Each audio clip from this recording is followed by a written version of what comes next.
So sa mga may rumors dyan, no, mga may rumors daw na nasa Bulacan ako, well, those rumors are true, no.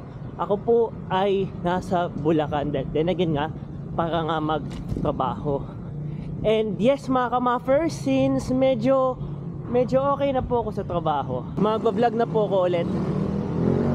Ay sayang, di pa nakaabot. So anyway, kaya ako dumaan dun sa masukal na daan kasi, o masikip na daan kasi merong daan na papunta dito. Tapos kapag stop naman sila, pwede na kami kumaliwa dito na safe.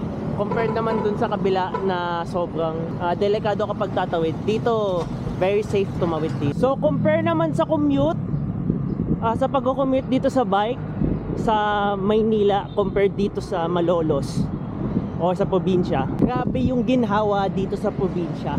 Dahil kita nyo to, ito na yung peak traffic nila dito.